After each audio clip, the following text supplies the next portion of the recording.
A gente está vendo neste momento, e aqui eu elenco para vocês também com a ajuda do nosso Léo Lopes, os motivos que são alguns daqueles, né, que levaram o Trudeau a essa renúncia. São crises pontuais, a gente pode ressaltar algumas delas aqui numa lista extensa, a começar por uma ameaça do Donald Trump, mais recentemente, da imposição das tarifas de 25% para os produtos canadenses, a renúncia de nomes aliados de peso, incluindo a ministra das Finanças, pesquisas de opinião no país mostrando como desastrosas as atividades do Partido Liberal há meses antes da eleição.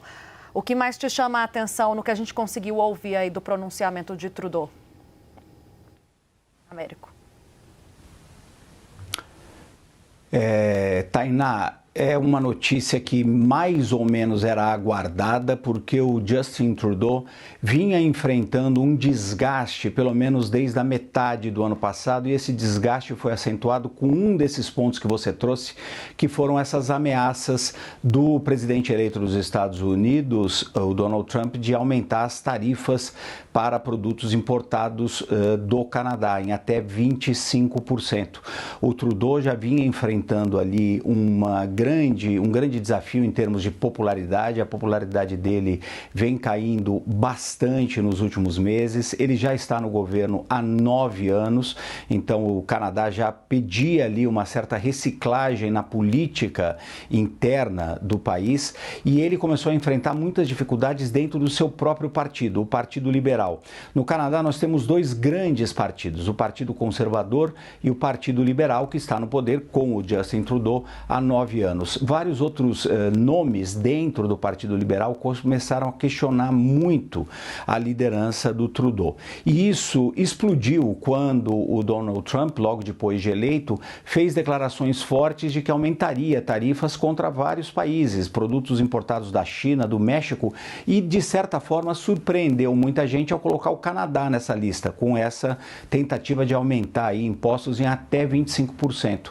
A então ministra das Finanças, Chrystia Freeland, que também foi vice-primeira-ministra, acabou entrando em choque com o Trudeau, inclusive pela forma como o Trudeau reagiu.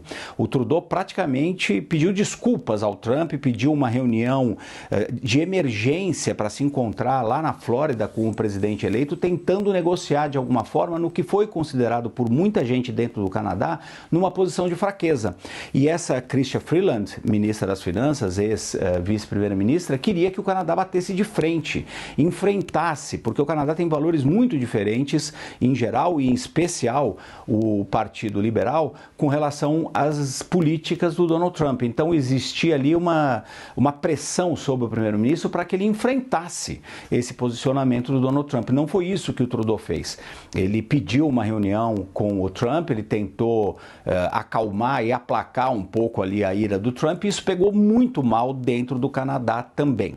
Além disso, nós temos eleições já previstas no Canadá este ano. Como é um sistema parlamentarista, o primeiro-ministro pode definir mais ou menos quando é que vai ser a eleição, mas ela tem que acontecer até outubro deste ano. Então estava ficando muito claro que, graças à impopularidade dele, às brigas internas dentro do Partido Liberal e essa pressão também do Donald Trump, que o partido muito provavelmente iria perder essas eleições. E o Justin Trudeau resolveu se antecipar. Ele anunciou, portanto, que vai renunciar à liderança do Partido Liberal e também ao cargo de primeiro-ministro. Isso vai abrir agora uma disputa interna dentro do partido. O próximo líder do partido assume, pelo menos temporariamente, como primeiro-ministro, e aí o Canadá vai definir uma data para as eleições este ano. É uma tentativa aí do Justin Trudeau de se antecipar a uma eventual disputa interna dentro do partido que poderia exigir a sua renúncia. Ele se antecipa nesse sentido, e ele também tenta dar uma sobrevida ao partido, que, pelo que tudo indica, vai acabar perdendo as eleições este ano para os conservadores, que têm uma popularidade muito maior. Então, uma confluência de fatores ali levando à queda desse primeiro-ministro. Lembrando que o Canadá é um país bastante importante, inclusive membro do G7. Se eu não me engano, ele falou março. Antecipar para março essas eleições. O Leonardo Lopes vai nos informar daqui a pouquinho. Foi o final da fala do Justin Trudeau. E, Américo, 9 anos é muita coisa. Um primeiro-ministro que consegue ficar à frente do poder por 9 anos é uma gestão longeva como Angela Merkel, por exemplo, na Alemanha. E é importante ressaltar que faz um pouco de sentido esse ressentimento dos canadenses, porque há uma disputa de nacionalismo muito grande em relação aos Estados Unidos. O Canadá nunca quer ficar à sombra dos Estados Unidos e sempre quer se posicionar de uma maneira forte. Por isso que a ida dele a Mar-a-Lago para conversar com o Donald Trump foi mal vista no Partido Liberal. Eu gostaria que a gente ressaltasse um pouco, Américo, a importância de Justin Trudeau, que foi um dos líderes progressistas do mundo por muito tempo, fez um gabinete lá no Canadá com diversos grupos, com igualdade de gênero, com grupos, por exemplo, de indianos e imigrantes do Canadá, e que acabou fazendo com que muitos presidentes ao longo da história e de outros países conseguissem levar algumas pautas progressistas adiante. Sim, você toca em pontos bastante importantes, Uribe. O Canadá é um país muito orgulhoso da sua identidade, quer sempre marcar suas diferenças com os Estados Unidos, que são enormes no ponto de vista social, no ponto de vista do sistema político, são muito diferentes. Eles odiaram, por exemplo, as provocações do presidente eleito Donald Trump, que chegou a dizer que poderia incorporar o Canadá de alguma forma como o 51º estado dos Estados Unidos. Essa é uma piada que pega muito mal com os canadenses. Os canadenses têm muito orgulho da sua nacionalidade e do seu ponto de vista, que em geral é bastante liberal.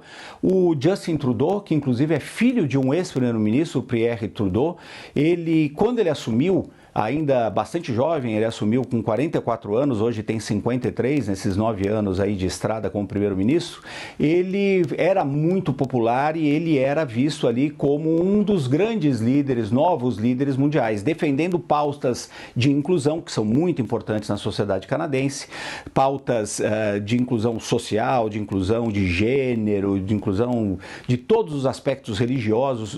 O Canadá é um país que recebe estrangeiros, tem uma política ali de imigração e de tentar absorver e incorporar essas pessoas com uma nacionalidade canadense realmente.